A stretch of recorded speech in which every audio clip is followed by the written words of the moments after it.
Hello friend, my self Ashutosh Kumar Mishra, defence council Allahabad high court. मैं आज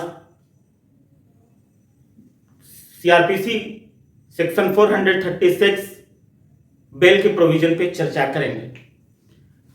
section 436 यह एक मैंडेटरी बेल का प्रावधान करता है और यह चैप्टर नंबर, जैसे कि हम अपने पूर्व के वीडियो में बताए हैं कि चर्चा की है, चैप्टर नंबर 33 जो है बेल और बांड के बारे में प्रोविजन देता है और उससे संबंधित जो सेक्शन 436 है, सेक्शन नंबर 436, वह मैंडेटरी बेल के बारे में प्रावधान करता है। मैंडेटरी बेल के बारे में प्रावधान करता है, मैंडेटरी बेल के बारे में। इस पे चर्चा सेक्शन 436 पे डिस्कस करने से पहले हम जान लें कि बेल का जो ये स्टैट्यूटरी प्रोविजन है कोड ऑफ क्रिमिनल प्रोसीजर में, वह क्यों लाया गया है। किसी भी व्यक्ति के पर्सनल लिबर्टी को प्रोटेक्ट करने के लिए इंडियन कॉन्स्टिट्यूशन में उसका फंडामेंटल राइट है।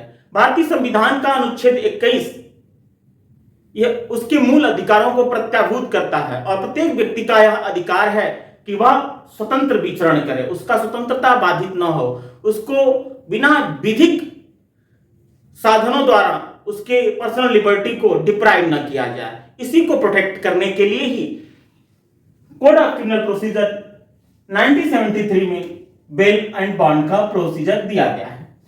सेक्शन 436 मैंडेटरी बेल के बारे में प्रावधान करता है और कहता है किन मामलों में जमानत ली जाएगी, अर्थात in what cases bail to be taken, इन किन मामलों में जमानत ली जाएगी।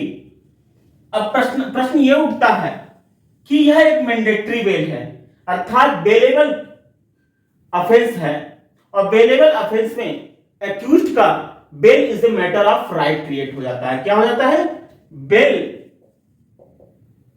Is a matter of right create हो जाता है। और जस्टिस कृष्णा अय्यर ने भी कहा है, जस्टिस कृष्णा अय्यर ने भी कहा है, Moti Singh versus state of MP के केस में जस्टिस कृष्णा अय्यर ने कहा है कि bail is rule and jail is exception. क्या कहा है? Bail is rule and jail is exception,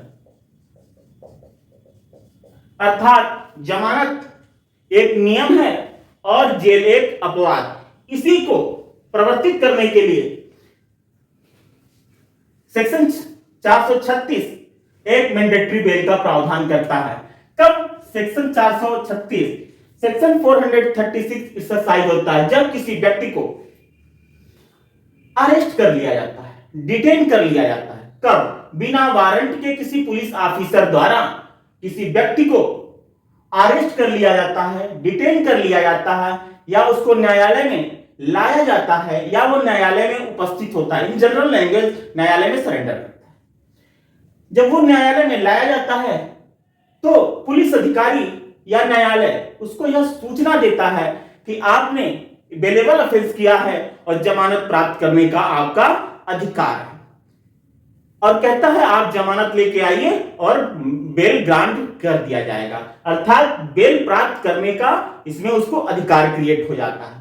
तब न्यायालय उस व्यक्ति को बेल पर रिलीज कर देता है। क्या कहता है? इट इज प्रिपेयर, कहता है कोर्ट व्यक्ति से कहता है जो कोर्ट में आईपीआर हुआ है, लाया गया है, अरेस्ट किया गया है, डिटेन किया गया है, उससे कोर्ट कहता है कि it is prepared at any time will the custody of such officer at any stage of the processing such court to give bail. वह बेल देने के लिए तैयार है, आप जमानत लेके आइए। अब प्रश्न उठता है कि अगर वह जमानत देते समय उसके पास सिक्योरिटी नहीं है, जमानतदार उसके पास उपस्थित नहीं है उस व्यक्ति के पास, तब न्यायालय क्या करेगा? बेल देगा कि नहीं देगा? उसमें भी न्यायालय को बेल देने का उसको अधिकार है, वह बेल ग्रांट करेगा, चाहे वो विद सिक्योरिटी विदाउट सिक्योरिटी आए, क्योंकि कोर्ट यह प्रिज्यूम कर लेगी, एक्सप्लेनेशन उसमें कहा गया है कि वह निर्धन व्यक्ति हो जाता है अगर वह न्यायालय द्वारा दिए गए जमानत की शर्तों को 7 दिन के अंदर, under 7 days, arrest date arrest के अंडर 7 डेज वह सिक्योरिटी देने में इनकैपेबल है, तो उसे कोर्ट यह प्रिज्यूम कर लेगी कि वह इंडाइजेंट पर्सन है और उसको कोर्ट रिलीज कर देगी। अर्थात अगर वह व्यक्ति अजमानती अपराधों से भिन्न कोई अपराध करता है और न्यायालय द्वारा बिना वारंट गिरफ्तार कर लिया जाता है, डिटेन कर लिया जाता है, या न्यायालय में उपस्थित होता है, लाया जाता है और वह जमानत देने के लिए तैयार है, तो न्यायालय उसे जमानत पर छोड़ देगा। ऐसा व्यक्ति अगर जमानत को गिरफ्तारी के दिन से 7 दिन के अंतर्गत व्यवस्था नहीं कर पाता है, तो कोर्ट यह प्रिज्यूम कर लेती है कि यह एक निर्धन व्यक्ति है और उसको जमानत पे रिलीज, विदाउट सिक्योरिटी जमानत पे उसको रिलीज कर देती है। अब प्रश्न उठता है कैंसिलेशन ऑफ बेल। कोर्ट आपके बेल को कैंसिल भी कर सकती है, किन परिस्थितियों में? संहिता की धारा 436 सब क्लास 2 कैंसिलेशन ऑफ बेल का प्रावधान करता है। मैंडेटरी बेल आपको ग्रांट हो गया, लेकिन किन कंडीशन में बेल कैंसिल कर दी जाएगी, उसके प्रावधान सेक्शन 433, सेक्शन 436 सब क्लास 2 में प्रावधानित है। कहता है where a person has failed to comply, अर्थात वह व्यक्ति जमानत की शर्तों अर्थात with the condition of bail and bond का वह एट टाइम या प्लेस ऑफ अटेंडेंस किसी भी समय या उपस्थिति के समय जमानत की शर्तों का पालन करने में असमर्थ है, या वह जानबूझकर जमानत की शर्तों का बेल एंड बॉन्ड के कंडीशन को फॉलो नहीं करता है, समय समय पर न्यायालय में उपस्थित नहीं होता है, न्यायालय उस अभियुक्त का, उस व्यक्ति का जमानत खारिज कर देगा। संहिता की धारा 436 सब क्लास 2 यह प्रावधानित करती है। गुड्डी कांति कालू वर्सेस नरसमेलू केस है ये।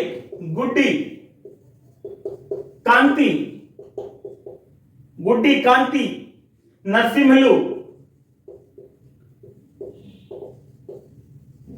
वर्सेस आंध्र प्रदेश के केस में, versus state of Andhra Pradesh के केस में जस्टिस कृष्णा अय्यर ने कहा कि अभियुक्त को छोड़ते समय अपराध की प्रकृति और गंभीरता को ध्यान में रखा जाना चाहिए।